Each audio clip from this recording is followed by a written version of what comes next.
Welcome to the Defense and Aerospace Report. I'm Vago Muradian in Baltimore, where we are aboard the pre-commissioning unit Zumwalt that is going to be commissioned in the United States Navy on Saturday, October the 15th, and we are aboard with Lieutenant Rick Moore, who is the Public Affairs Officer of the ship. Lieutenant, thanks very much. You gave us a great tour. Everybody is busy as hell here getting ready for the commissioning of the ship on Saturday.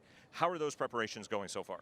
So the preparations are going well. We obviously want to have a successful ceremony on Saturday, so we do a number of rehearsals, a lot of beautification of the ship. We want to put our best foot forward, have the best flags, the best availability to showcase what a tremendous and capable ship this is. You have been aboard the ship since August when the ship got underway from Bath Iron Works. Tell us a little bit about how the ship rides, how different is it? You've been aboard Burt-class destroyers, you've been aboard Ticonderoga-class cruisers. How different is this ship, both in how it drives, but also the capabilities it's bringing to the fleet?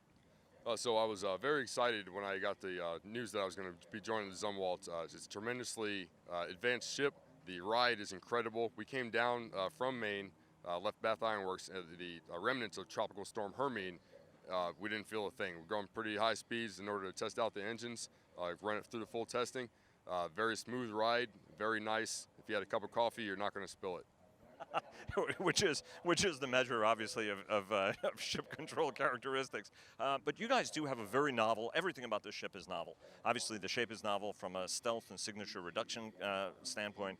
The propulsion system is an electric drive. You guys produce something like 78 megawatts of power that drive two extremely powerful electric motors, and it's also an automatic ship. Has the propulsion system given you guys any sort of heartache at all? I mean, this is a really revolution for Navy propulsion. So it is a very revolutionary thing for our surface Navy.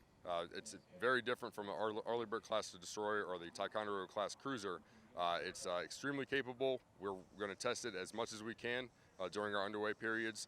After following commissioning, we're headed out to San Diego for our homecoming ceremony and a number of combat systems activations and testing. We want to get the full testing of the electric propulsion system, run it as hard as we can, and get the full testing experience. It's going to be a very exciting time. You have 175 aboard this ship. That's a tiny crew compared to what you would have. I mean, that crew, frigates used to have bigger crews than a ship this big. This is 16,000-ton ship ultimately. Is that too few crew? Do you guys find that you actually need more hands, especially when you're doing complex evolutions? So the 175 is with the inclusion of the aviation detachment. We currently have 147 sailors aboard.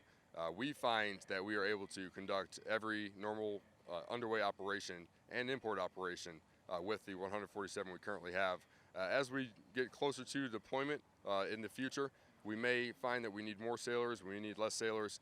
That decision will be made after we conduct our normal everyday operations and evolutions hundreds of times. But right now we're happy with the number we have. We may move the number to the right or to a higher amount in the future as the situation requires. This ship is chock full of, it has automatic features. Obviously, everything has a manual redundant backup. But for example, we saw, as we were walking around, automatic valves, a whole bunch of systems that automatically compensate. For example, if a water pipe breaks, the system itself is going to notice pressure drop, seal, change, redirect the water flow.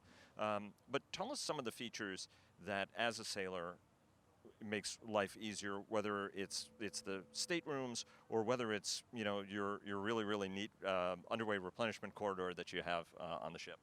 So we have over 35,000 sensors aboard the ship, whether it's temperature, heat, fire sensors, flooding detectors, which help us to cut down on maintenance, cut down on people walking the spaces continuously. Really makes things easier for the reduced crew size that we have. When we have 147 sailors, you want to be able to maximize your efforts, and having to not walk every single space constantly helps tremendously for the sailors and the watchtenders.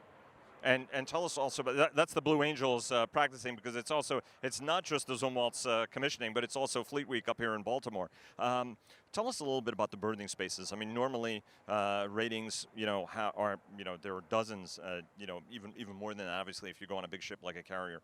Radically different on this ship. Tell us a little bit about how the average sailor is living on USS Zumwalt. So there's a variety of quality of life improvements for each sailor.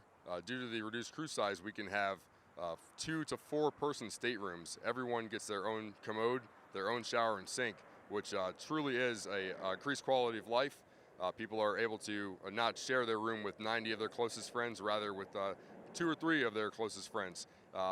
However, with that, everyone has to maintain cleanliness. We take pride in our ship. We enjoy a clean ship. A clean ship is a happy ship. So everything comes with a cost.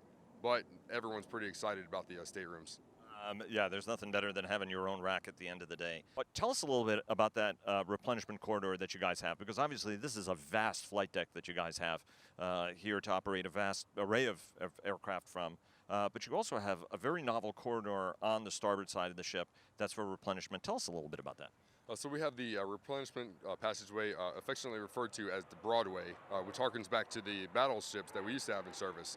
It's used for the moving pallets of ammunition, supplies, and dry stores from the flight deck to be delivered by helicopter. We can move them to elevators throughout the ship and to the magazines for the forward gun. We can remain on station, receive ammunition on station, and be able to provide timely ground fire support to our forces ashore, using the passageway as a means to replenish our magazines with weapons. And unlike a lot of other ships, it not only has twin guns, but it has 2 155 millimeter guns, ultimately, which are bigger than the average standard 5-inch gun that the Navy uses. What kind of capability does that bring, and what kind of range and characteristics does it have? So the advanced gun system, we can provide 10 rounds per minute. The ship has a capacity to hold 600 rounds. We can propel a rocket-propelled GPS-guided round over 60 nautical miles to provide ground fire support, preparatory fires for an amphibious landing to our forces ashore, whether it be Army, Navy, Special Operations Forces, Marines.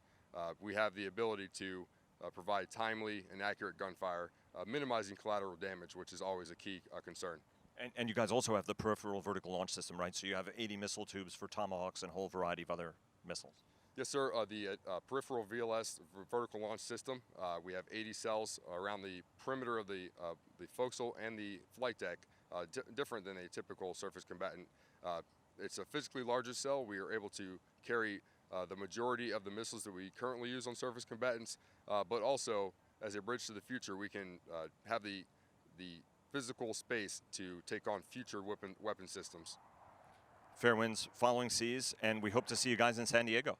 Absolutely. Sunny San Diego.